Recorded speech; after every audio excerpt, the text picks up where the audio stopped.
All right, what's up, everybody? My name is Sean Bond, and welcome to Champions Material. Glad to be here. Appreciate everyone who tuned into last week's episode. Appreciate the love, feedback, all of it. Continue to like, subscribe, and share. And let's see where this thing can go. Throughout all Champions Material podcasts, we'll be introducing the topics we'll be diving into up front. So as they're being discussed throughout the pod, it gives you, the listener, the opportunity to think, form your ideas into a perspective, and if there's questions, thoughts, feedback, anything you want to submit, bring it. Shoot those over to us at champions.materialsv@gmail.com. Again, that's champions.materialsv@gmail.com. It can only help grow this podcast and make it better. The title we'll dive into this week is Hip Hop, Then and Now, Volume 1, the 90s. And with me this week on this deep dive is a very special guest. Me and this brother go back well over a decade. We've been through a lot together. We really are brothers. This man is one of the most talented people I've ever known. And by the way, he's the man responsible for the beats you hear when you tune into Champions Material. The sound of Champions Material. Find him. I'm telling you, he's a little different. Welcome, my brother, Mike Martin, aka Junior. Come on in here, man. Yeah. What's good, bro? What up, man? All right. Here we go. Sit on down, man. Come on in the Champions Material, brother. Yeah. Okay, you got your glass. Yeah. Actually, no, you got the red cup. Okay. So this is red cup material right here, in case you didn't know. All right. So let's go ahead and highlight the topics we're going to discuss, and then we'll get into it. Defining hip hop. Safe to say, hip hop, rap music, and its culture means many things to many people. Me and Junior are going to tell you what it means to us. The 90s. Junior and I will get into everything hip hop in the 90s, the culture, the artist, the albums, all of it. Apex. Then we're going to reveal our artist of the 90s and our album of the 90s. What's yours? All right, man. So let's go ahead and get this thing started, man. As I said a few moments ago, we're talking about defining hip hop. And here's the thing, you can't define hip hop in one sentence. And as I said before, it means so many different things to so many different people on so many different levels. Junior, when I asked you, how do you define hip hop? What does that mean to you, man? How do you respond to that? Man, hip hop is everything. Everything. Like the way I dress, walk, talk, what I listen to, like how I carry myself, the Right. integrity that comes along with it. Like it is just literally everything. Like, mantra and the religion, like it's everything. Because at the end of the day, like hip hop is all inclusive, but it is it's a voice for the voiceless, a voice for the tired. Like, it's a platform for you to, speak your truth. You know, it's an outlet, an art form. But at its roots, at the end of the day, it is the purest form of expression. Mm, So yeah, that okay. that's what hip hop is to me. Like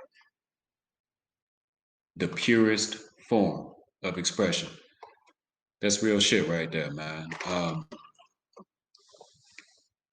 I was thinking about this question in particular, preparing for this podcast, and I was thinking, and I had certain thoughts that I wanted to bring, but it just didn't quite land with me as far as how I wanted to express my okay. definition. So just the other day, I wake up and I get ready to train, to do some do my workout, and all of a sudden, it just came to me without thinking about it, and that was the difference. I didn't think about the question. Hip hop has always been something that has had a deep personal connection with me as far as me feeling it. And the thing that I always will appreciate about hip hop, rap, whatever you want to call it, it there is within it, as far as how we define it from a music standpoint, there is always going to be something that fits any space you're in, any mood you're in, whatever you're thinking about, whatever you're going through, whatever you're sorting through.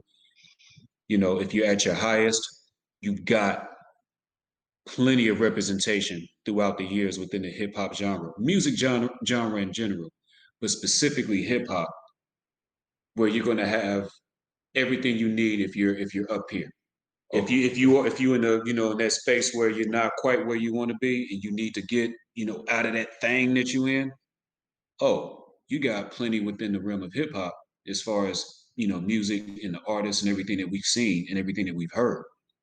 You got plenty. So regardless of what space you're in, hip hop has something for you that you can feel. I'll take it a step further. Hip hop is food. At the end of the day, you're hungry. It doesn't matter what you eat. Somebody in the group might want Chinese, somebody might want Mexican, somebody might want like country style cooking. Shit. But at the end of the day, all three of them want food. Hip hop is food. Right. So within that, all right, hip hop, we got food. But in that, we have the subgenres. We have rap, we have some R&B. I wouldn't classify all R&B as hip hop. There's a difference between Erykah Badu and Maya. Okay, time out real quick. This is different. So we can go ahead and just move on from like our just core definition of it. Let's just start getting into it. Let's start getting into the sound of the 90s, hip hop in the 90s. And you brought in the R&B element, which typically is seen as its own genre. Right. But it sounds like what you're saying is, to you, there have been plenty of air quotes R&B, artists or however you want to, that clearly has a footprint within the realm of hip hop. Is that what you're saying? No, I wouldn't even say a footprint. I'd say like stomp the mud hole. Like I feel like it would be blasphemy to call Erykah Badu an R&B artist. To call Jill Scott an R&B artist, like to call Floetry an R&B group. Okay. That like just to the religion of hip hop, it's like, no, it's like, they when you think of an R&B artist and then you listen to Baduism or you listen to a Jill Scott, like it's like, no, that's not R&B, like that's hip hop. It doesn't matter if you were singing, because me personally, I feel like the first rapper, everybody can have their opinion. It was born in the Bronx, whatever. It's like, no, at the end of the day, I feel like the first rapper was James Brown. Okay, hold on. So here I am talking about the 90s, and you go the first rapper being James Brown, who, of course, came into prominence back in the 1960s.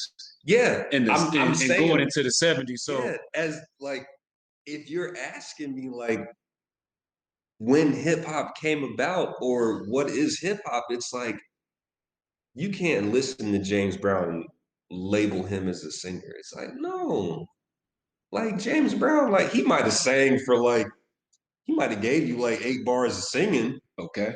But like, listen to Papa Don't Take No Mess or The Big Payback. Like he wasn't singing the whole time. Like he's not singing to you. Like he was rapping. Yeah. And it helped that what he was doing that over, like the band was funky. You can take any James Brown song and take the lyrics out, and any rapper would like run to like, let me get that. Let me, like, you pay what you got to pay to get the clearance. Like, let me get that. Okay. You can have these beats, this is the price you're going to pay to clear it, but it's cleared. It's none of that, red tape, wondering if it's going to get cleared. It's like, we're telling you, hey, you can rap on this and put it out. Like, everybody would jump on it. Everybody. That's interesting. Now I understand exactly what you're saying. When you initially said, that R&B, you said Jill Scott or Erykah Badu. I'm thinking like, okay, well, they was singing. And of course, and we will get into the 90s here momentarily. And as we closed out the decade of the 90s, we came to note that it was definitely getting more melodic and you were getting, the collabs between the R&B singers and then the rappers.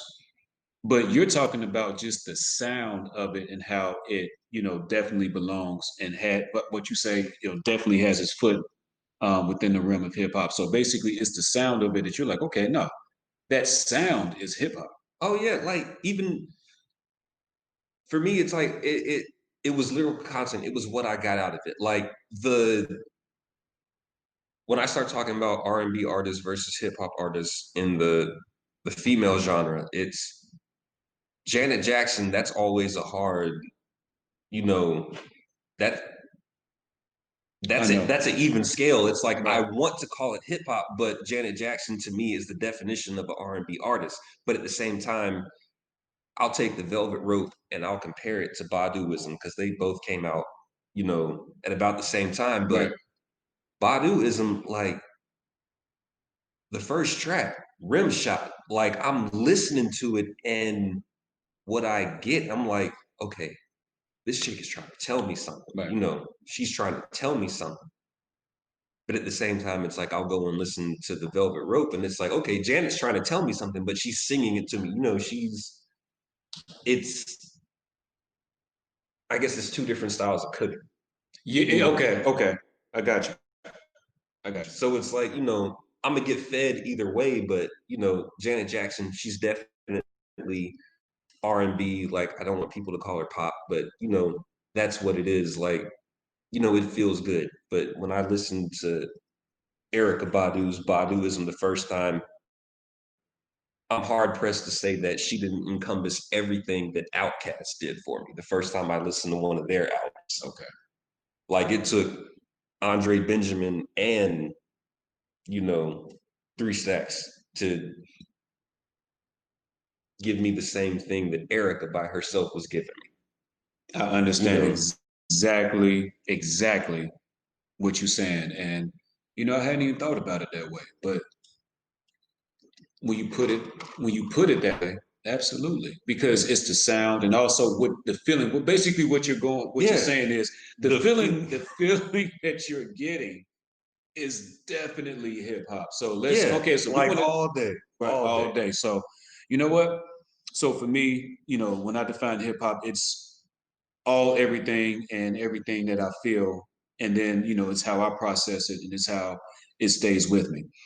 For you, clearly it's all encompassing. It's like, look, I'm not going to put you're not putting your definition of hip hop in any box.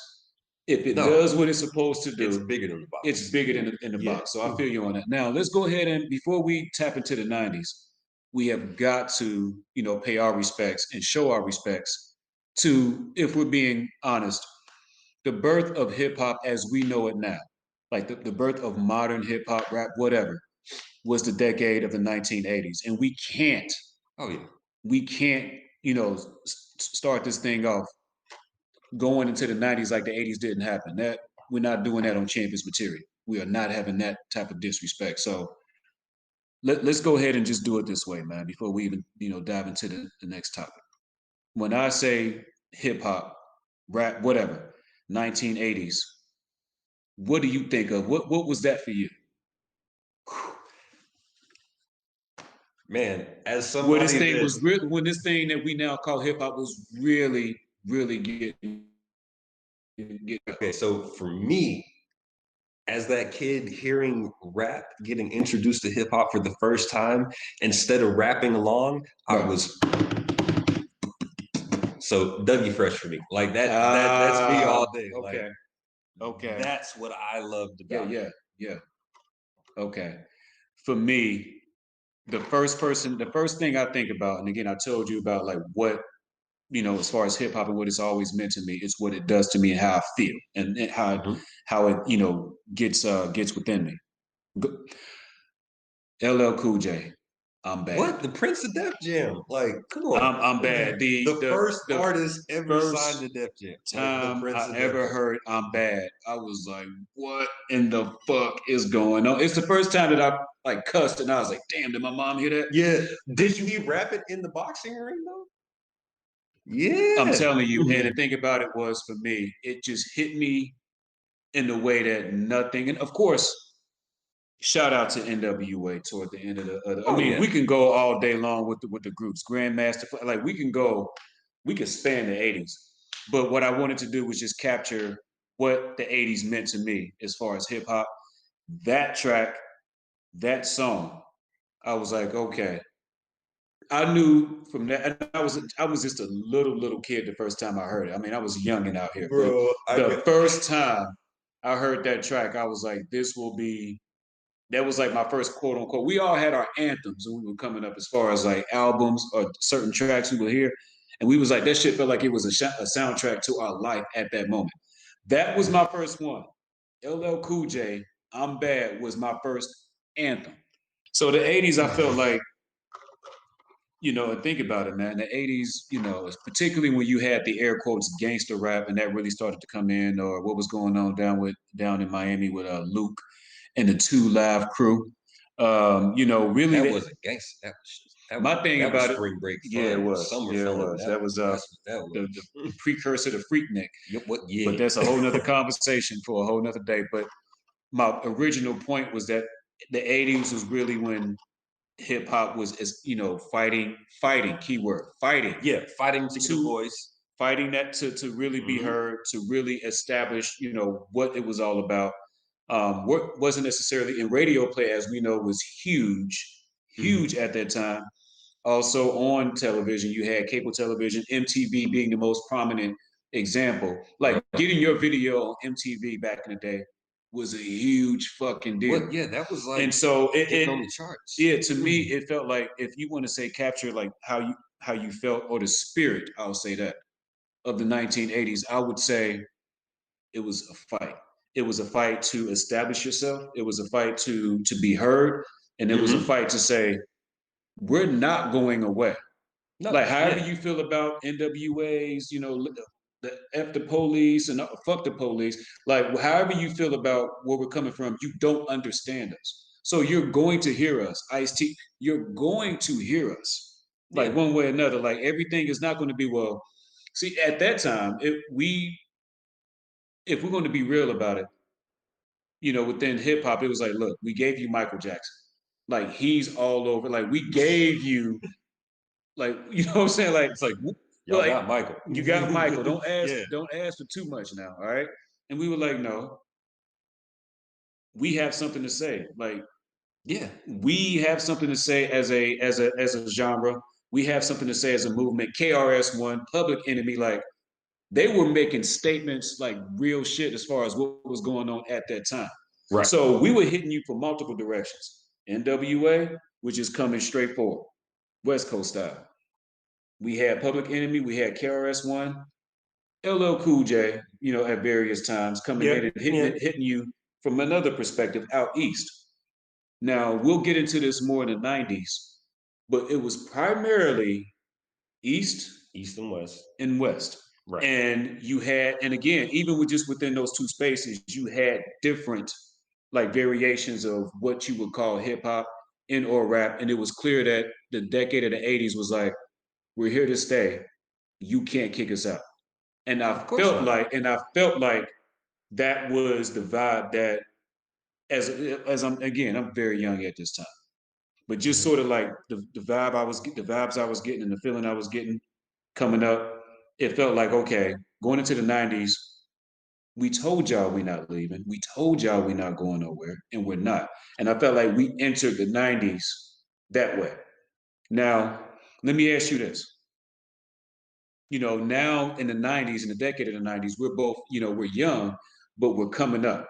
Like Yeah. we're growing up and we're evolving and we're starting Hmm. to figure out and wanting to figure out and become who we are.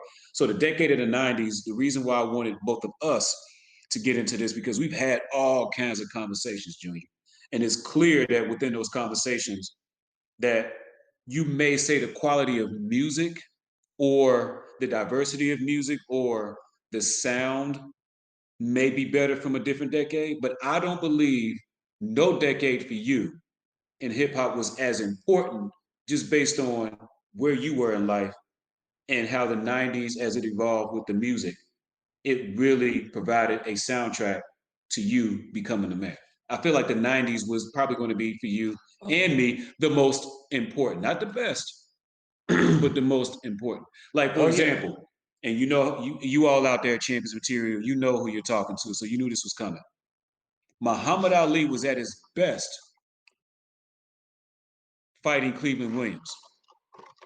But the most important fight for Muhammad Ali was against George Foreman. There's a difference. Not that he was at his best, but he overcame, and it was always for him. If you take everything into account and what that fight meant to him, it was always going to be his most important. So for me, the decade of the 1990s, let's just go ahead and we're going to go ahead and just put it out there right now.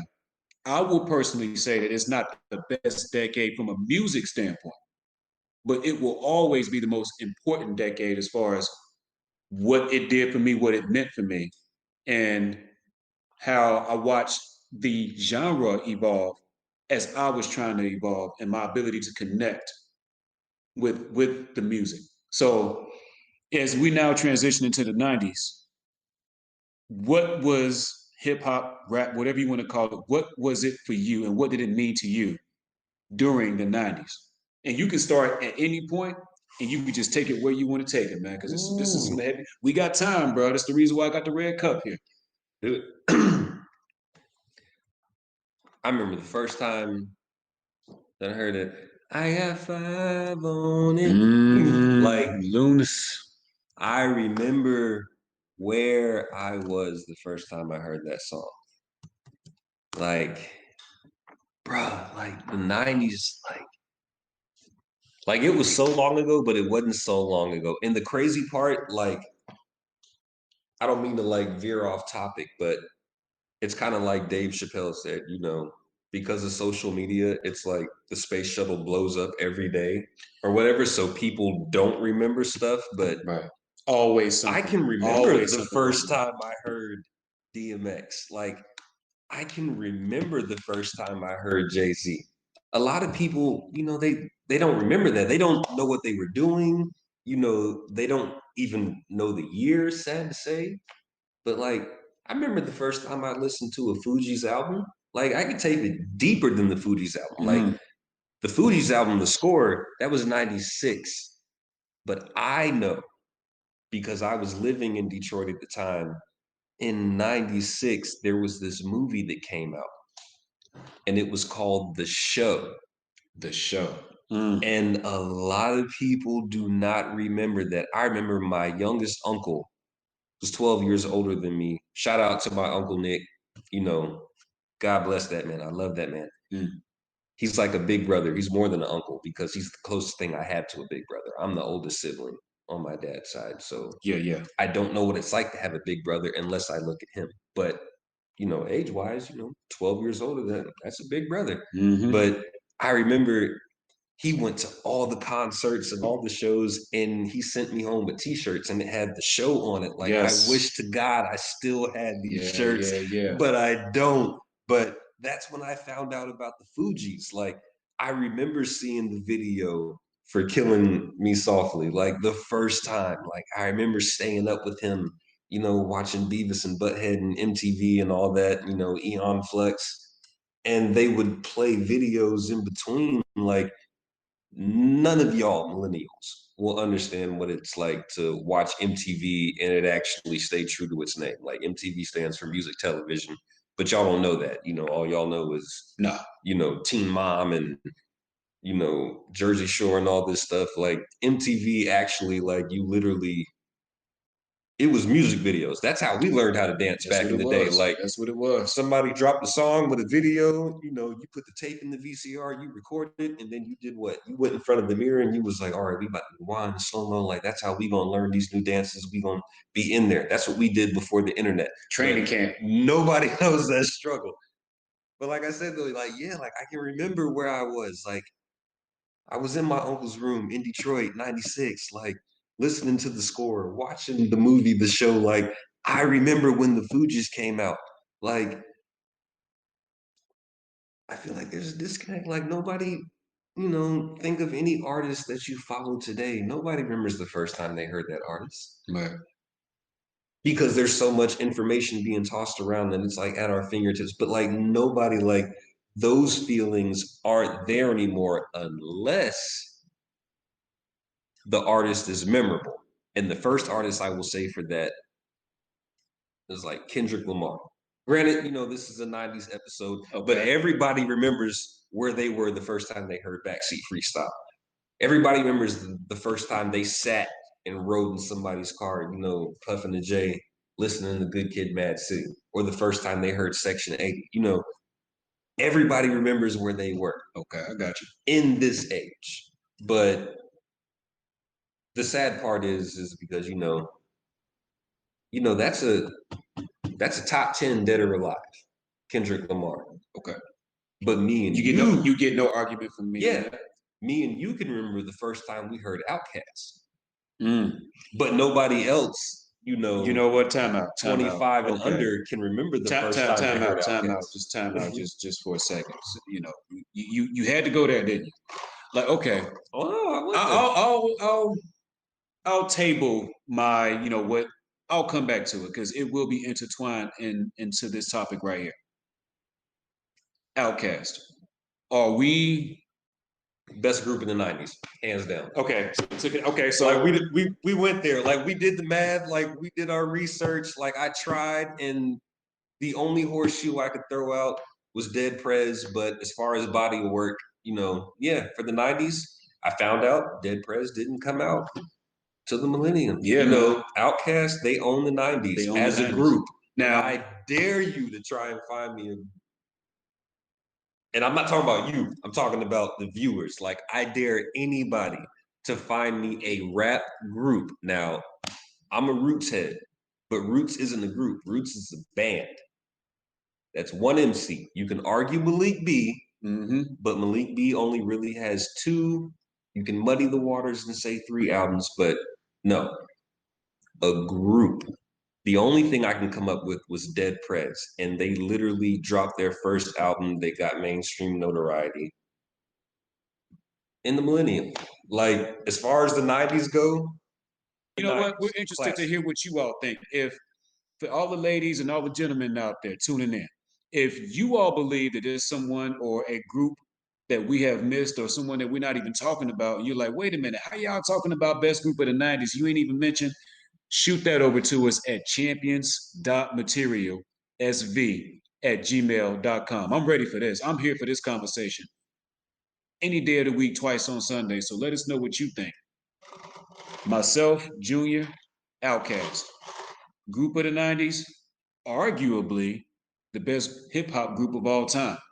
But within the decade of the 90s, Outkast, and there's no argument. It was only Outkast. Now, coming off of that, when I'm talking about what the 90s was for me and just coming in, I felt like, as a kid growing up, trying to grow, learn yourself, understand exactly who you are, and be comfortable just being yourself. I felt like that's what the 90s throughout the decade, that's what I felt like hip hop and rap was all about. I felt like Notorious B.I.G., Biggie, I felt like he came in like, look, literally warning, kicking the door, give me the loot. Like he came in like, listen, give me the loot. I'm going to let you know exactly who I am, and I'm giving you 100% my experience, my life experience. So, excuse me, I'm thinking Life After Death, another classic. Ready to Die. One of the reasons why that album stuck with me as long as it have, and let's be real, I'm gonna totally be honest with you. Life After Death has aged much better than Ready to Die, even though they're both classics. Just my opinion. But the reason why I mentioned Ready to Die first was because it was unapologetic. And at that time, I, as a very young man, I was, and it was something that I dealt with for a while afterwards. You do worry about what others think, and you typically worry about what others think much on a higher level when you're not sure of yourself from within. Like, so what other people, tend to think matters more until you get to a point where you know yourself and you're like, fuck that. Like, I know exactly who and what I am. So when Ready to Die dropped, I remember going through Give Me the Loot, Warning, all of it, Every District, all of it. And I remember saying, This guy clearly, this is his first shot at it. This is his chance to make his first impression and really like bring. And also, he at that time, because the West Coast, particularly Cali, was on the run from NWA to Dre to Ice Cube. Even though, of course, he came over to New York and did one of his joints, he was known as a West Coast guy. And for me, the West Coast was really the sound. It had kind of taken it from the East, from New York, and it was the sound of hip hop, rap, whatever you want to call it, as you were going into the 90s. So Big has people saying, okay, we need you to be the one to bring New York back and just bring that sound back. And he did. And what one of the reasons why I connected with that album so much and with him as an artist is he did it with all that pressure, but he did it being himself. Like Yes. Yeah. you knew, okay, this dude didn't just sit down Yeah. somewhere in Okay. a different space and just write a bunch of no. He literally was like, this is what my life experience is. I'm not gonna apologize for it. And you're gonna sit back, you're gonna bump it, you're gonna love that shit. And that was an album as I listened to it, I was like, you know what, that's what you need to work toward. Me being myself specifically. It was like, look, start working toward start working towards being the very best of yourself that you can be. And that was the key. So again, I talked at the top about what hip hop means for me. It's something. It's a feeling. It's every feeling, every emotion, everything. Ready to Die was the first album that really made me feel a certain kind of way. It made me feel different. It made me feel like, okay, there's other things that are out in front of me, and I just need to figure things out to get there. But to stay with it and always be yourself regardless. The second album that did that for me was Me Against the World, Tupac Shakur. He had had a couple of albums out before that. Obviously, he started with Digital Underground, so we knew who Pac was. He had done, Juice, a classic role in my opinion, up until Denzel Washington in Training Day. I have never rooted for a air quotes bad guy the way I did with Pac and Juice. So we knew him, but I felt like Me Against the World was a guy that was giving you exactly, much like Notorious Big with Ready to Die. I felt like Tupac, Me Against the World, was giving you exactly, he was giving you raw, real, real shit, just what he was going through and how he was just processing that whole situation. And you got that, and the thing about it is also Me Against the World. He was literally locked up, if I'm not mistaken, when the album dropped. So you know what he was going through in his personal life. Some of it was self-inflicted, some of it was not. And for him to be under that kind of pressure with everything he was dealing with, the rape trial, the whole nine, a lot, so much uncertainty, and for him to be going through all that and to drop that album, that rawness, Dear Mama, like any of us, Dear Mama remains a anthem at this point. It is a anthem now, Dear Mama. He gave you a classic album under the most, tremendous, difficult circumstances, and it was pop. To me, that was the purest as far as what we saw while he was alive and was with us. That was the purest Tupac. Not the best album. I'm not talking best right now. I'm saying important. I don't believe Ready to Die was Notorious Big's best album, but it was his most important. And that album carried a level of importance because of what it meant to that whole coast as far as bringing the East Coast back. I believe that Me Against the World is Pac's most important album because it was him at his purest, him at his best, as far as being able to fully be himself and just, give you where he was coming from and his perspective. And I felt that. So those are two albums that stick, that definitely stuck with me at the time, and they are still with me today. Now I'm gonna kick it to you. What are a couple of joints that for you you can go best, you can go important. It's however you want to swing it, Junior. But today in 2020, and we're talking 90s hip hop, so we're talking, going approaching 30 years, 20 between 20 and 30 years ago. Were there a handful of albums that just landed for you differently, whether they sounded good or just how they impacted you? What were a few examples of those joints and why? Oh shit, man. Definitely, like I stated previously in the episode, Aquemini, I grew up on that. Like, man, like Aquemini taught me a lot. Like that's when I was coming into my own, like, finding out who I was as a man, you know.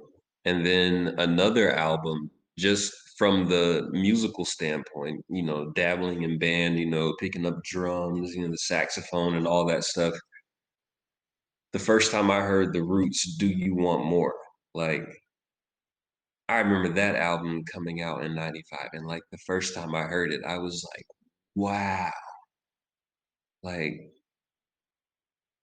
so this is what hip hop is. Because, a lot of people don't know. Um, my mom, she, both of my parents, are Marines, and, for lack of a better word, they didn't agree with one another, so they got divorced or whatever. But we as kids, we were loved by both parents. So with my mom, she accomplished the Black American dream, and by Black American dream, I mean moving your family out the hood and buying a house, like in the suburbs somewhere. So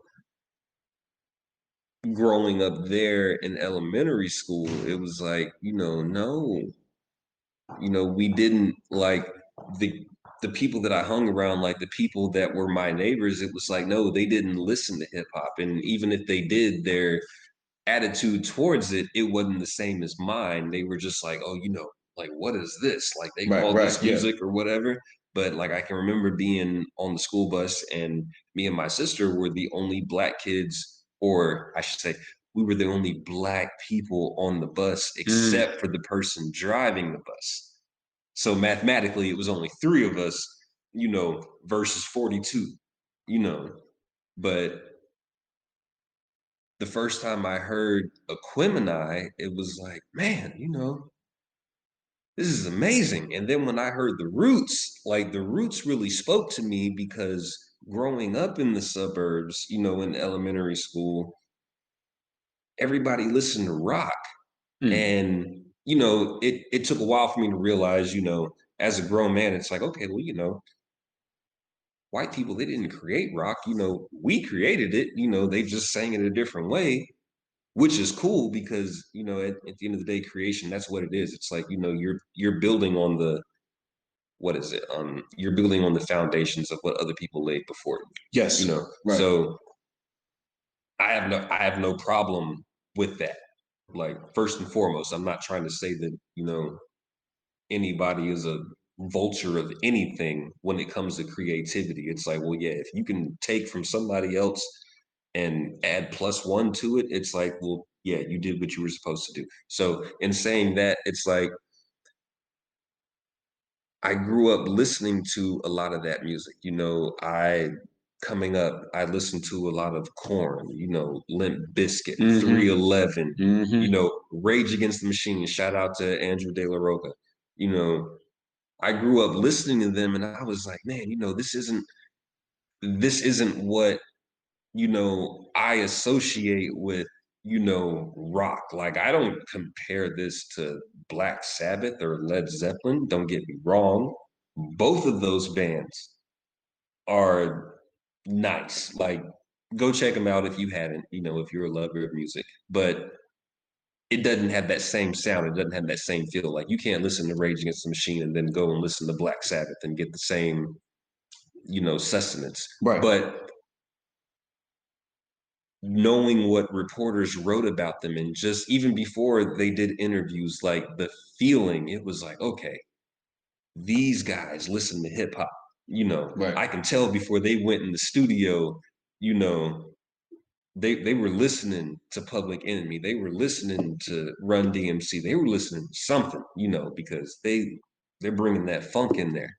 And so when I heard the Roots, because I had been bombarded with live instrumentation, from Uh-huh. rock and everything. The first time I heard the Roots, like man, it is like I hate to quote it, but like quoting Jay-Z, it's hard to go back to Hamburger Helper once you've had filet mignon. Like that's what it was like for me. It was like, Yeah. oh man, and that's not to say that Rage Against the Machine is a bad band, but man, It it's was one just thing to different. have drums and guitar and bass, but when you have drums, guitar, bass, keys, horns, you've got like all of this. It's like, ooh, this is what it's supposed to sound like. Like, oh my God, Yeah, yeah, yeah. like this feels amazing. And once I heard it, do you want more? Like I was hooked. Like Immediately. immediately, like put the CD in, let it ride, didn't skip anything. If anything, I couldn't make it to the second track because I was too busy trying to rewind the first track. But I eventually made it through the album. But what I got from it, it was just like, man, okay, this is how it was supposed to be. And I went like just from there, just from hearing the Roots, Do You Want More? That gave me everything. Like it opened up the rabbit hole, and man, it was like, oh shit, Black Star. Oh my God, like Reflections Eternal. Like, let me go back and see what they were. Oh my God, this is dude KRS-One. Like, Jesus, let me Yeah, see what yeah, he's yeah, about. yeah, yeah. And then, studying like what these producers were doing, like the RZA, like my uncle had to sit me down and school me. He was like, you know why it's hard to, sync up to some RZA and some early Wu-Tang? It's because the RZA didn't quantize.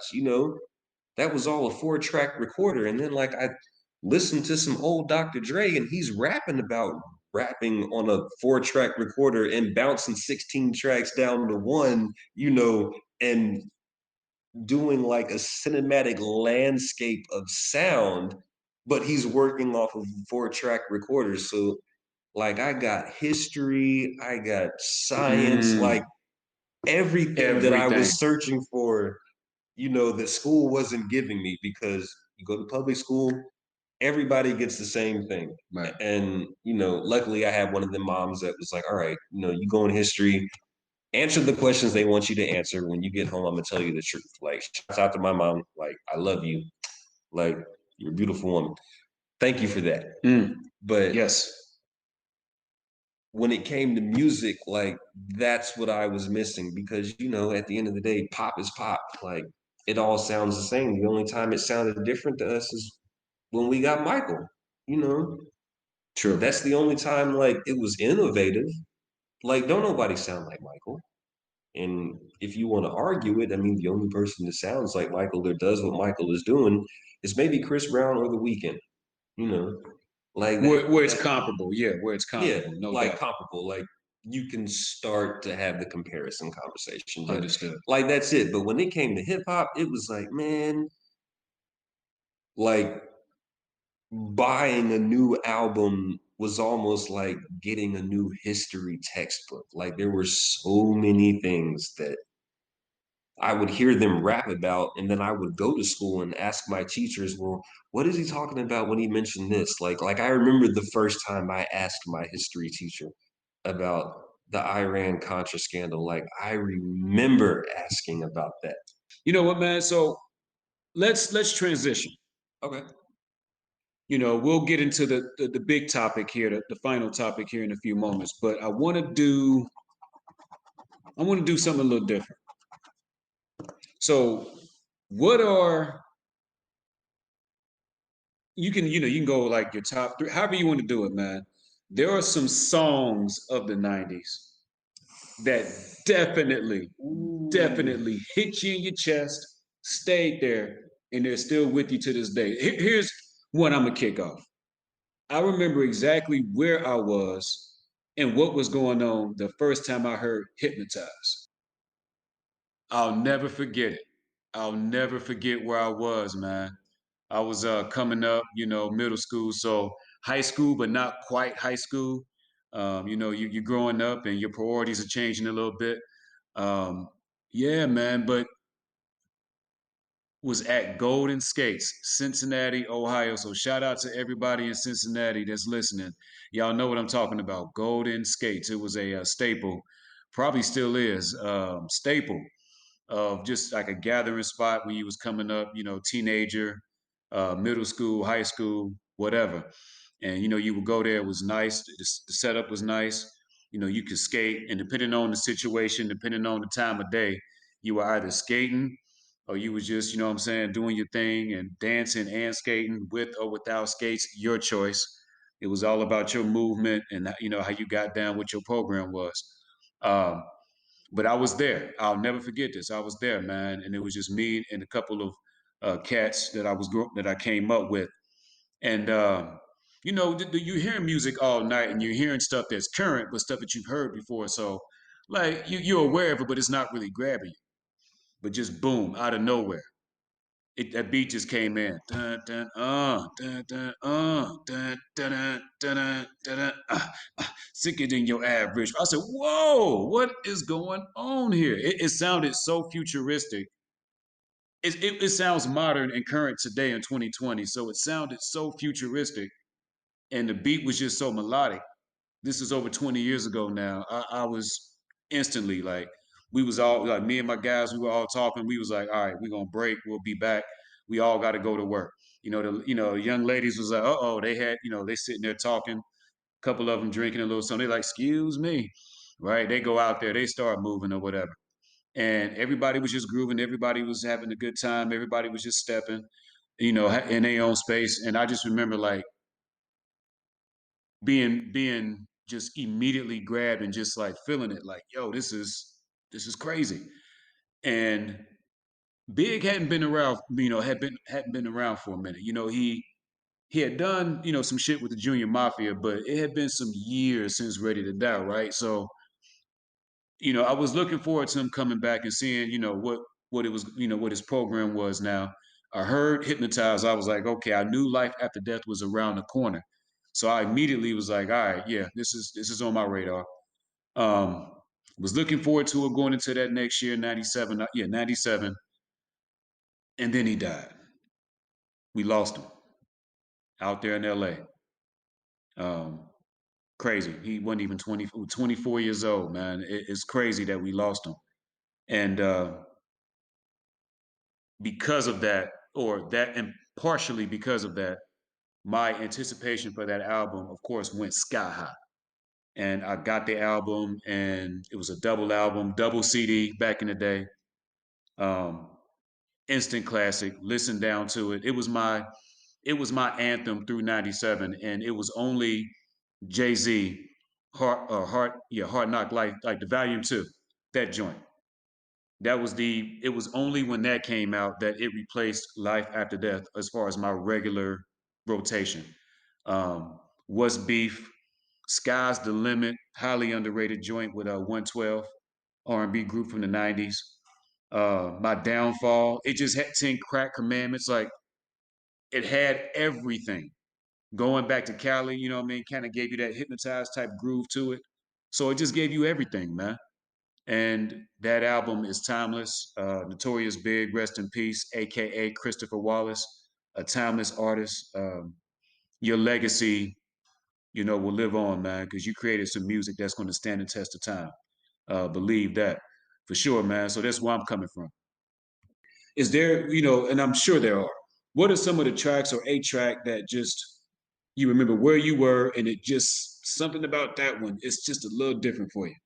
Man, this one isn't on anybody's list, but I remember the first time I heard I Got Five on it. Like, I got five I on was it. on South Tryon with my stepdad. We had a little Chevy Sonoma, little Okay. little truck, Chevy. extended cab, Yeah, but yeah. it was a straight drive. But I remember sitting in the truck, like singing along, and he literally cut his eyes at me and he was like, "What you got five on?"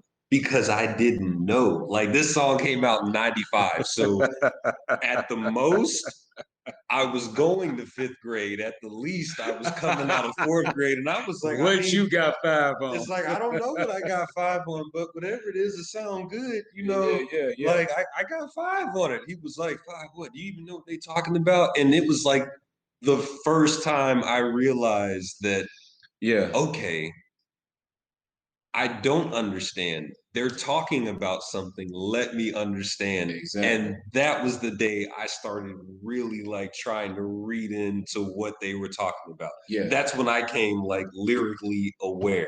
There I you know go. it's gonna break some people's hearts, but literally, that is the song I remember becoming lyrically aware. Like he stopped, like, cut it down, hit the mute button, whatever he did, but he got mad and he was like, "What you got 5 on?" And I was like, I don't know, but whatever it is, it must be good. Like this feels good. But I remember that moment. Yes. Like I know It's where the I memories, was. man. It's the Yeah. memories and it's the things that stay with you. Things that you feel and that you internalize. No question, just for me in my life experience, have stayed with me clearly. And it's not even, a discussion to be had. So Oh yeah.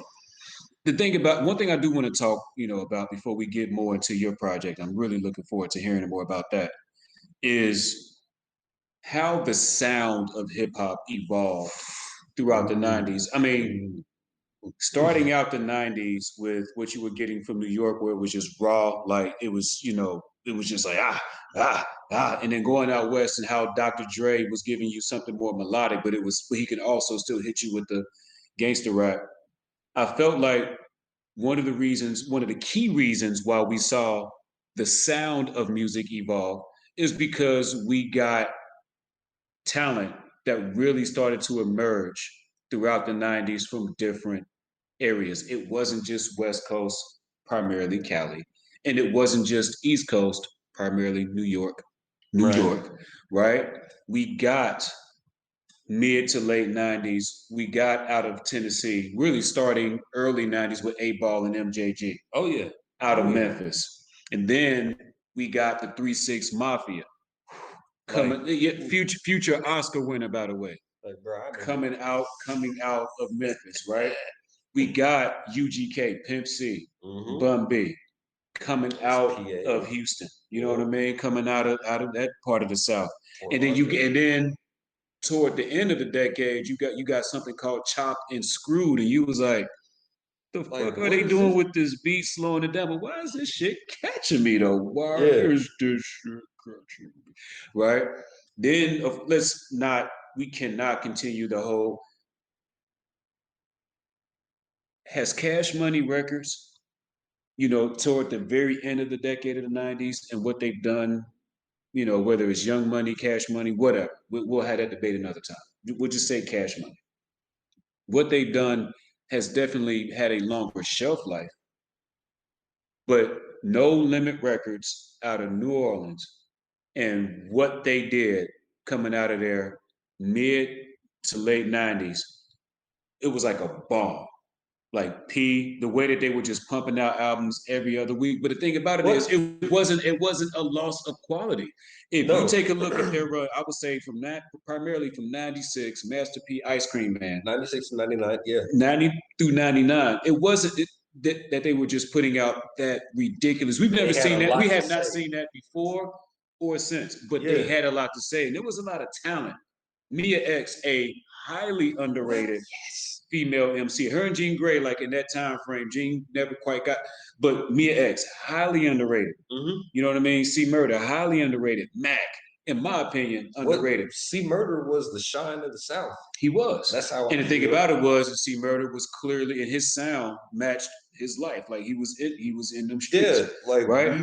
Master P. C Murder. Yeah, you knew what it was. Like, if you knew certain people and talked to certain people that stayed down there at that time, you knew what the program was. But Master P, Ice Cream Man, Ghetto D, some classic. So their impact in the relatively short space of time in the 90's can't be overlooked. So I feel like one of the main reasons why the sound evolved, and then toward the end of the 90's coming out of VA, everything that was coming out of VA with Timberland and Missy and Neptunes, and how they were starting to okay. Teddy Riley. Teddy Riley. Yeah. So the sound of hip hop, rap, whatever, it evolved throughout the 90's because we were starting to see and recognize the different the talent that was coming from different areas throughout the 90's. So I think the growth of the hip hop genre probably experienced I'm not going to say it hit its apex. It didn't. I think that came honestly in the next decade. 2000s. Right. But as far as the seeds that were sowed for that to happen, clearly was through the 90s, in my view. Yeah, we finally figured out how to slaughter the cow and Yes. get the filet mignon. There you go. There you go. We got the porterhouse. Great and analogy. And in the 2000s, it was like, all right, what can we season it with? You know, every state. Well, I mean, I can't even say every. What is it? Geographical direction or whatever. Like, I can't say the South, North, or whatever. It's like basically, it was like every state, like every area had, you know, their sound. Mm-hmm. You know, West Coast, you knew what that sounded like. We got synthesizers and live instrumentation.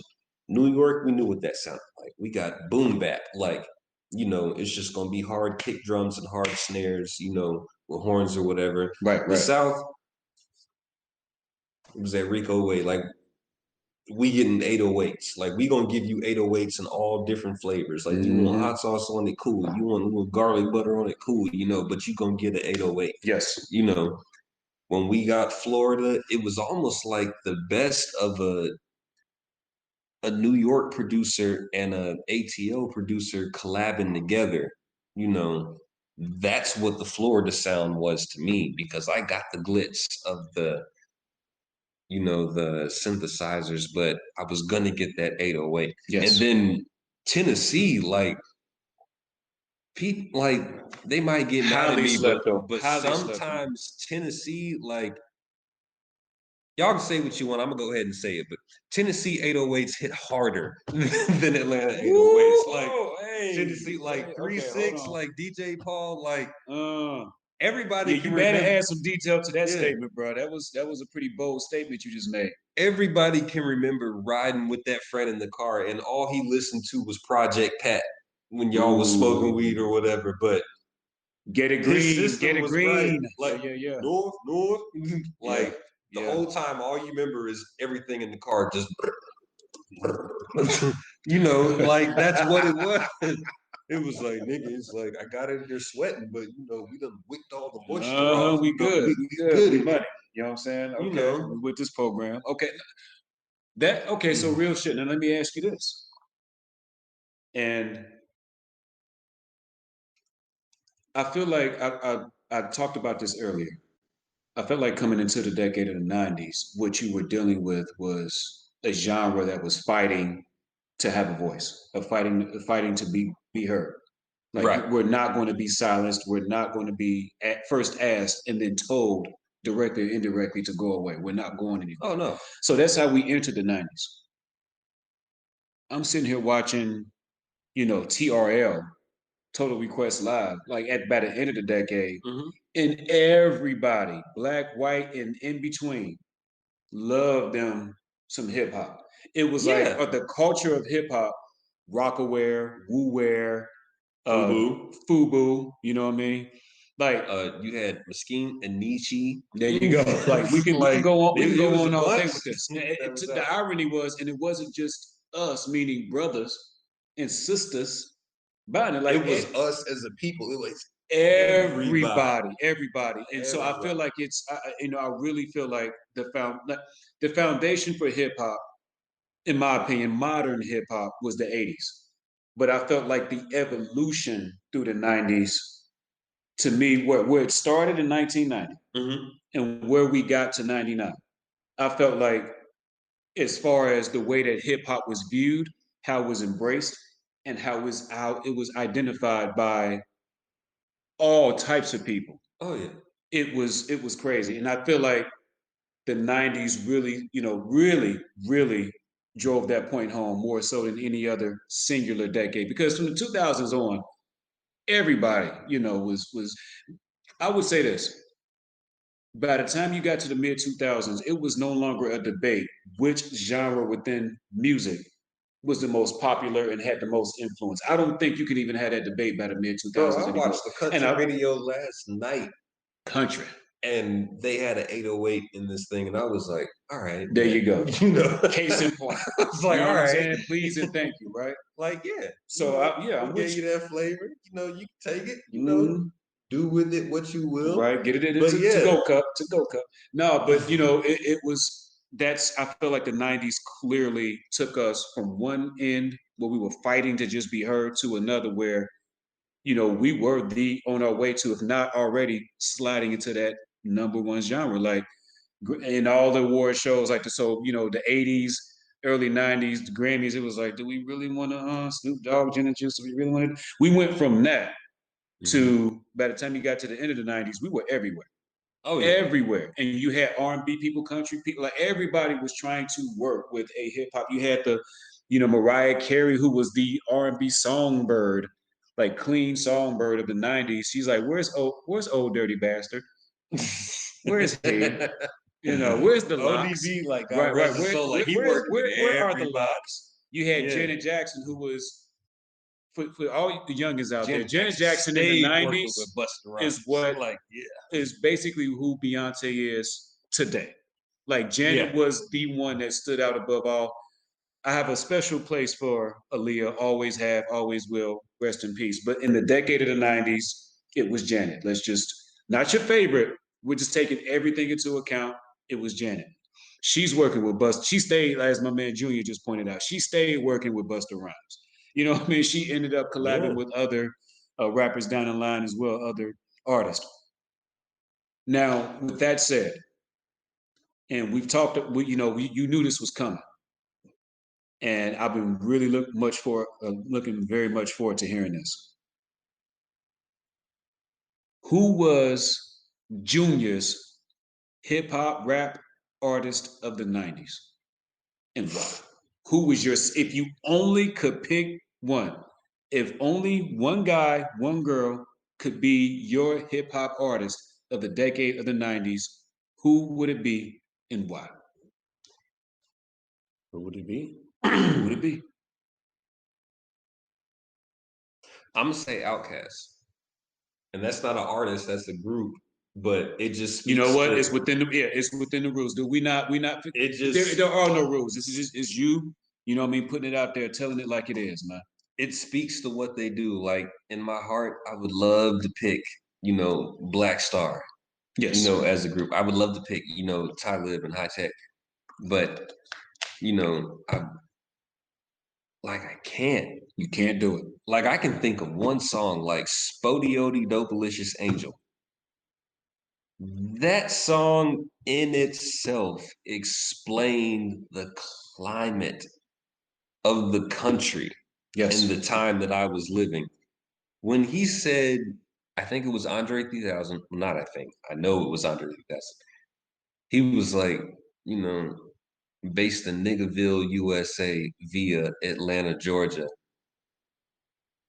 Just those words. Just those words. I was Words. like, wait a minute. That wasn't even like he wasn't even rapping in that. It's just words. Yes.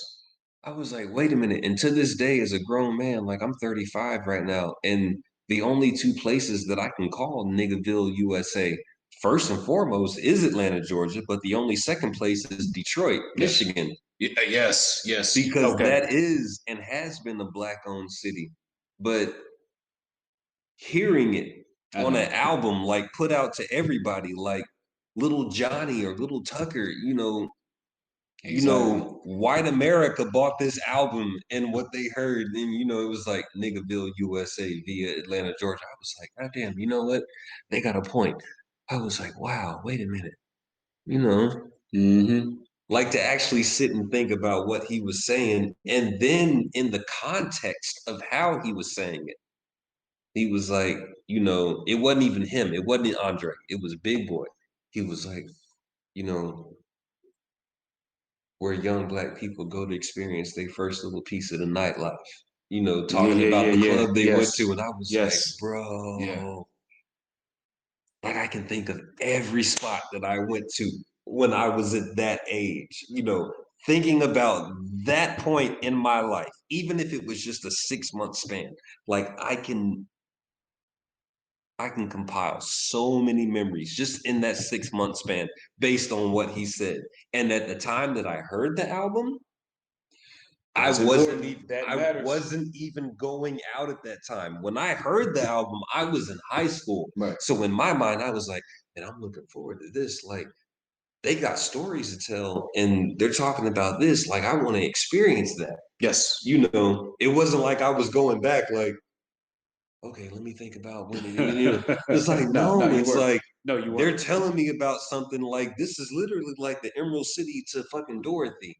You know, Mm, this is my Emerald Road. Like, this is my follow the yellow brick road. Like, yes. this is what I'm trying to experience. But what they were talking about experiencing, yeah, it was great. But it was like, hey, this is really all we got to look forward to. Right. So I got that duality. I got that double-edged sword or whatever. But it was just the fact that I heard it, you know.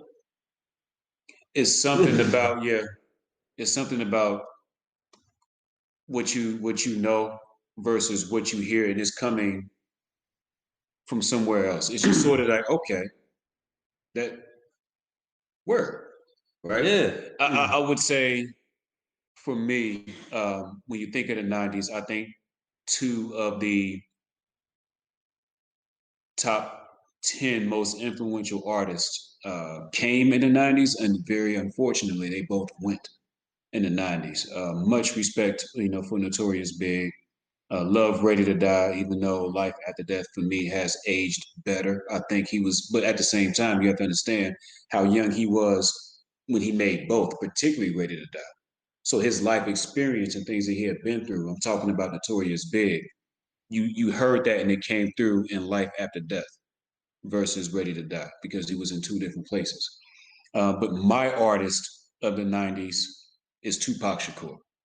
Um, I believe he, I identified with Tupac more than any other artist in the '90s, and I would argue any other artist, period. And that's to this day. Not that he's the best artist or the best in my opinion. He's not. Top 10, he'll never leave. No. But I identified with him because we saw him come in as a young man that was trying to find himself, but definitely had a passion. It was the passion and the energy was never in doubt, never in question with No. Tupac. Never, never. And frankly, the sincerity of it was never in question with Pac. Oh yeah, It just was always the just his ability. There unapologeticness. you Yeah. go. Unapologetic, right? I keep talking about that. Same thing with Big. The thing with Pac was you wanted to see him evolve internally and then evolve externally. Now, when the situation happened with the trial and he got sent away, that derailed him in the way that when he got out, he didn't know who to trust. He wanted to obviously he was done. He wanted to get out. Suge gave him that, and he did what he had to do. We know what happened. I'm not going to even go into that. That's a podcast in and of itself. And I remember when I heard that news that he was shot, uh, it bothered me in a way that I wouldn't expect for, between hearing that he was shot and he died. It bothered me more than I would even expect as much as I, was riding for him as an artist because I did not know him. But it impacted me. And then when he died, I said, you know what? He was most likely on his way to having a breakthrough as far as really finding himself Mm-hmm. fully, finding Okay. his own voice fully, probably moving on and doing his own thing musically, and then just moving on to other. If Pac would have lived, he was only 25. If Pac would have lived, I think Pac would have done some music, but Pac would have clearly gone. Imagine Pac in social media. Yeah. There you go. Okay. So Yeah, he yeah, was that makes 25, sense. so he barely was scratching the surface. And I remember the one big takeaway I had from that was, all right, man, like me talking to myself, figure yourself out and get your shit together and get it figured out and just find your voice and find out who you are and start to learn to just say fuck everything and everybody else if it's not helping your forward progression because you don't know how much time you have. He was, like I said, Pop was 25. So I was like, it was I because was of course ten think about years it. ago. I was 25 more than 10 years ago. Like think Yeah. about that. You you of course you hear stories and like if you grew up in certain places and you have a certain background, you see that things can happen and you hear that things can happen. Always be careful, watch what you're doing, watch your surroundings.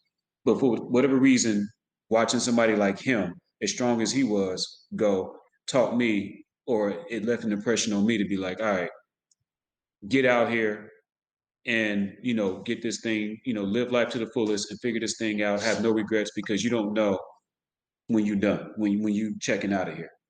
And so he was my artist of the 90s. I believe he has three classic albums. Me Against the World, I will argue that as a classic. All Eyes on Me, I believe, Yeah, is that's definitely a classic. clearly considered by most, if not anyone, to be a classic. And I have Machiavelli as well, the 7 Day. Oh, I yeah. have that as a Yeah. classic. And I would say that he had the biggest impression on me as an artist. And I think his music had the singular biggest impression on me in that decade. Um, Now, let's just go ahead and just get right to it. Let's just kill the suspense. Okay. Junior, if you only could pick one, what was Junior's? One artist from the 90s? Nope. One album. If you can only pick one album from the decade 90s. of the 90s, what are you going with and why? Your album of the decade of the 90s. You know what? Yeah, it's Aquemini. You get absolutely no argument from me whatsoever. It has to A be timeless classic. Somebody tell me one, dude, jump in the comments. Tell me one bad thing about Aquemini. If any of y'all can, tell me one bad thing about Aquemini, and I tell you, you got an argument coming. It's gonna be some furniture moving in that motherfucker. Tell me one bad thing about Aquemini. You can't. Yeah, timeless. And if you don't want to believe that, then I'll say, all right, give me one bad comment about Do You Want More? You can't. And those have to be in the same space for me. Aquemini from a lyrical standpoint. Yes. Do You Want More from a music standpoint. But both of them hold their own in any argument. Aquemini from a musical standpoint, brilliant. Do You Want More from a lyrical standpoint? Yeah. Black Thought, he's in my top 3. Ooh. Everybody wants to say the same Big Pac, Jay-Z. It's oh no, one of them niggas got to get out the boat. Black Thought is in my top 3. Shit. And I will stand by that. I will stand by this statement. Name one whack rapper. One bad hip hop artist that's came out of Philly. I'll give you a minute. Give me one. You ain't got to give me a minute. Give me one. You don't have to give me a minute. Give me one. Give me one. That achieved a certain level of notoriety. No. Give me one bad MC out of Philly. I don't have one for you. Not that I can think of. I rest my case. All right. All right. For the people out there, you heard him. Give me one. You heard him. Yeah, I said it. Name him one bad MC out of Philly that ever of note. I said it. Okay. Yeah. All right. Now, and that's no disrespect to any coast, to any state. You just whatever. I got All you. I'm saying is, hey, I'm from North Carolina. Yeah, we got J. Cole, but we done put out some bad MCs. It's happened. California done put out some bad MCs. And I'd be hard pressed to say that California has put out the most bad MCs because California is the mecca of the entertainment business. So anybody that thinks that they have a chance at it is going to try it. So yes, California, y'all have a lot of bad MCs. But that's not to discount the great MCs that y'all have. I'm not saying that y'all just put out whack rappers. I'm saying, hey, per capita, as far as people trying to do this. Y'all got the most bad ones. Damn, man. But Philly, no. Philly, hey, yo, don't come for me. That's your man over there. You can come for me all day. He said he's here for it. Said he's built for it. Said y'all can come all day. Said he's built for it. Said he's here for it. For me, there are two, and the question was it was impossible. The 90s had too many gems for me to separate. I separated two. The first album, Mos Def and Talib Kweli. Ladies and gentlemen, Black Star. Let me get that up on the camera. Right there. Oh yeah. Black Star for me. That's right. We got hard copies. Yeah. This ain't streams. Like we actually remember going to the fucking record store. Physically. For physical content. Yeah, like I need to open the book. Black Star. That was what, 98, 99? Someone correct me if I'm wrong. I remember I'd heard a freestyle that Mos Def was involved in. It was a bunch of MCs. I heard about this guy, Mos Def, who was known to just kind of like just go out to different squares up in New York, different places in New York, and it just, it was just old school table, somebody, with the ones and twos mixing it up, and it would just be straight just bars. And so I heard about him, and I remember hearing about this album, and then I also heard, and then it was like, okay, I'm definitely in. I was like, who else 98. Is 98? Okay, so we're accurate. So and then Talib Kweli, I hadn't heard of him at that particular moment, but I do remember getting this album. Again, this was actually at this time it was a CD. So at this time I had graduated from tapes to actual music CDs. That was a thing. I remember from the intro and just the way that the beat came in. And by the way, shout out to High Tech. I believe he is one of the most underrated, especially today. Not underrated, but underappreciated, I should say. Yeah. Producers, I think, of that era and going into the 2000s. I know Jay Dilla gets his just due, and deservingly so. Okay. I was in Detroit when he passed away. Yeah, that was heavy. Let's not even. Jay Dilla gets his just due, and deservedly so. No ID gets his just due, and deservedly so. And coming up right behind No ID as a young man is by the name of Kanye West. He'll be coming up in a future episode. High Tech, to me, this is his best album, and that includes, as far as from a production standpoint. Wait, what? Yes, I believe. Wait, which one? I believe. You talking about the first one? I believe that Mos Def, Talib Kweli, no, Black Star, High Tech's best work. Is, in my opinion, what? No, is his best work, in my opinion. Revolutions per minute. Okay. Okay, we can look that up. We can have that conversation. We can have that conversation. I would say, for me, that Black Star, from the very beginning, definition, children's story, brown skinned lady, which is the scene of one of my greatest evenings at an event with a young lady that I've ever experienced. Brown skinned lady. Shout out to that. KOS, knowledge of self. It was just everything. Respiration. Twice in a lifetime. Mos Def just went off. Yeah. He went off without trying to go off. You know how hard that is. Like, he went off without trying to. That wasn't his intent. He was just giving it to you and giving it to you. And that album, from start to finish, one of the things that we've talked about on previous episodes of Champions material, as far as a key for anything that can grab you and has a special place, for you for different reasons, is, does it age well? This album, hip hop always. Listening to this in the last few days, and I listened down to it a few more times in the last several days here ahead of this podcast. This album can come out today. I'm not joking. It's over 20 years old, and it can come out today. This album, to me, was perfect. I don't have one throwaway track.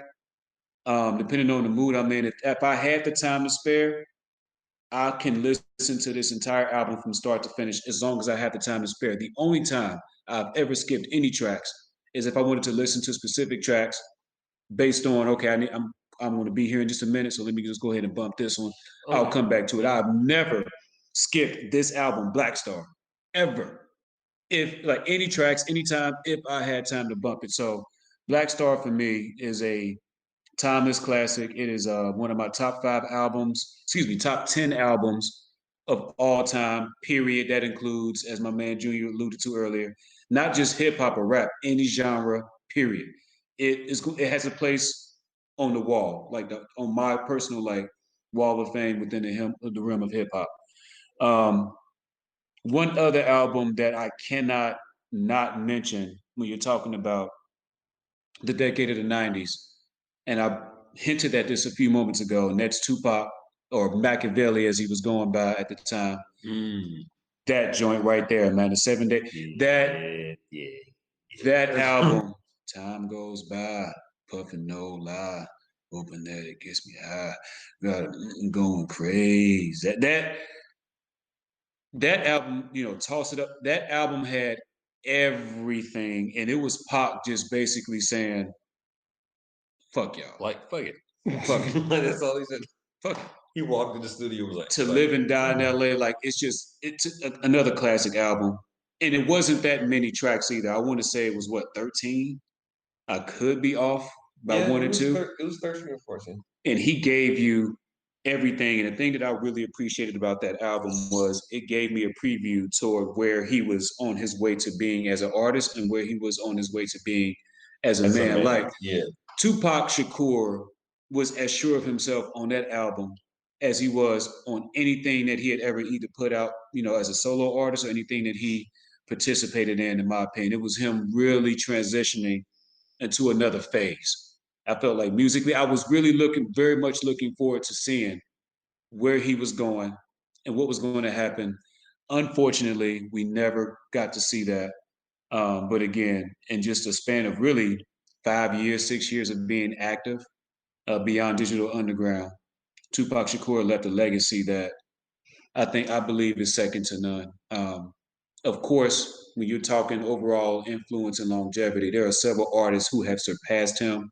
But as far as what he did in the space that he did it within the decade of the '90s, Tupac stands alone in that decade. And in my view, if I'm taking everything into account, he always will. Um, so on that note, we're gonna, this real shit right here, man. Um, definitely appreciate you coming on through.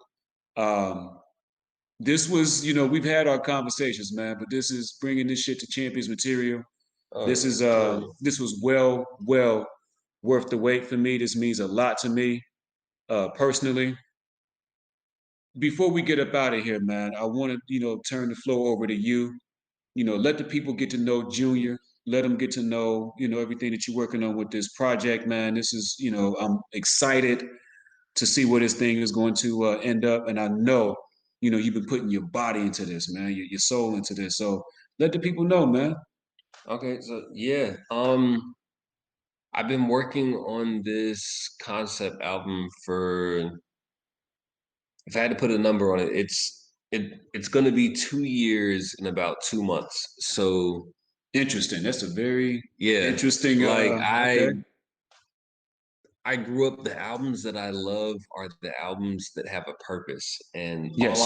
the only clues or hints or any Easter eggs that I can give the public are, when you listen to a Meek Mill album and you hear a Tony story, or Mm, you hear a Jay-Z album and you hear a track, Meet the Parents or something like that. Like, yes. be in that mind frame.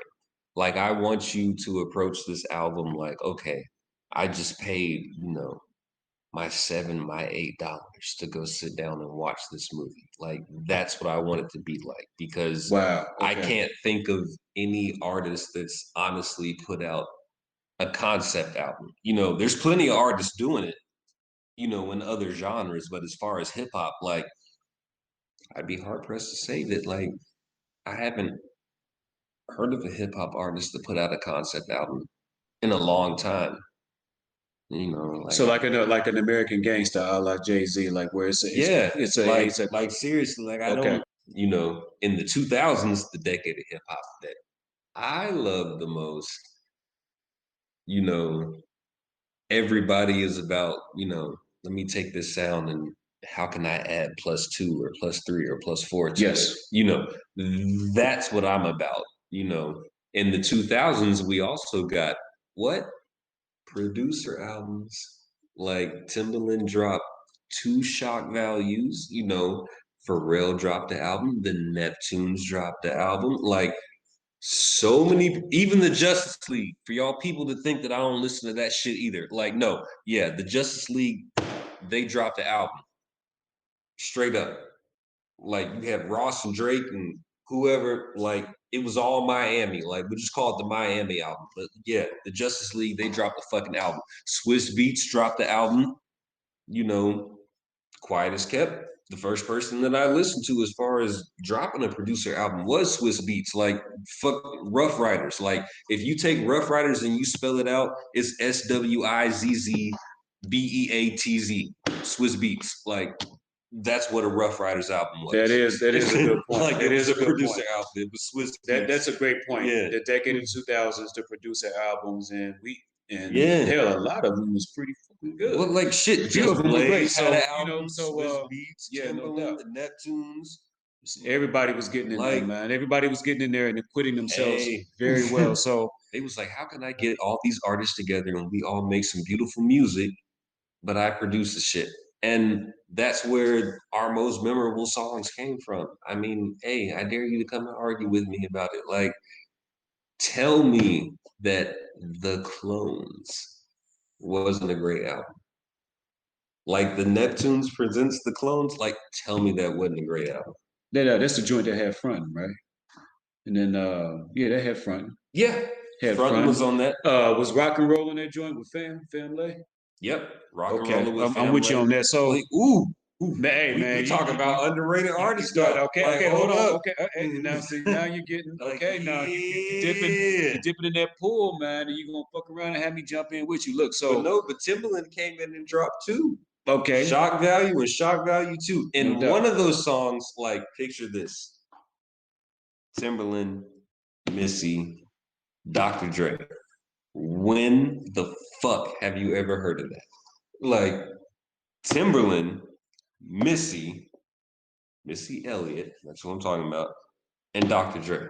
All on the same. We done got a Dr. Dre, Jay-Z, and Rick Ross, but Timberland, Missy, Dr. Dre. You know what? That's two producers You know and what? one MC. All right, Two producers and one MC. Two and one. Two and one. this is what I was expecting, Like, man. This is yes. exactly what I was expecting. So, And a lot of With people what you- listening, like they didn't even know that shit happened. Yeah, no like doubt. you don't even know. Like, yes, that shit happened. Yo, so this is what I was expecting. And this is why I'm very much looking forward to your project because I felt like I knew about the idea of this being a concept album. Oh But yeah, it's a concept. I was going to ask you about sort of like the vibe that you wanted to like your first of all, what from an inspirational standpoint, what were you drawing from as far as your curation, you creating this project? And it sounds like to me what you're saying is, look, you know, I'm a producer. Obviously, and I know for a fact. Let's be clear here. Beyond just making beats, this brother right here is very, very on point when it comes to playing various instruments. So he's just one of those individuals who is just uniquely gifted when it comes to sound and just sort of like how you can internalize it, how you can be creative with it, and what you can do. Like I said, the sound of Champions material comes from this man. So my belief is what I'm going to get from you on this concept album is a great producer album that tells a very specific story and is going to be, fluid and is going to be very connected all the way through. That's what I'm Right. getting from it. Okay. All right. So I'm telling you right now, find this gentleman, man. He is this album, and again, take your time. We all know that when you try to just bake something or when you try to just microwave something, it's not always the best. But when you take your time with it and let that thing bake and let that thing marinate, and when it's ready, it's just ready. And it's always well worth the wait. So, this one is different. This was going to be for me, this particular episode of Champions Material was a separator, man. We have been there, for each other. Uh, in so many different ways. And it's very rare that you come across an individual that through the vibe that you get from them and the experiences that you all have together, is a day one, since day one. to the last day. And so I want to just, personally thank you for coming on the Champions Material, Junior. Oh You yeah. got, man, I'm telling you, man, you mad talented. You got everything in front of you, and I cannot wait for this project and just whatever and everything else that you're working on in between, man. My thanks to you, the audience, for taking the time to come through for today's episode. We hope that we gave you something positive that you can take from today. We, as I mentioned on the previous podcast, there's a lot going on. 2020 I can cancel 2020. What fuck 2020? Man, Like, fuck that's what 2020, I right? said. And I get it. Fuck 2020 for everybody. But also 2020 is an opportunity to reflect, an Oh opportunity to yeah. learn how to adapt and set yourself up for future success, man. So any positive energy that we can, provide to help you along your way, we're definitely here for it. As always, send any feedback to champions.materialsv@gmail.com. Follow us on Facebook, Instagram, and Twitter. Also, check out the official Champions Material YouTube channel. There we post episodes as well as other select content. And never forget, whoever you want to be and whatever you want to be, always be the champion of it. That's Champions Material. Be safe, stay tuned. We'll be back sooner than later with our next episode. For now, we're done.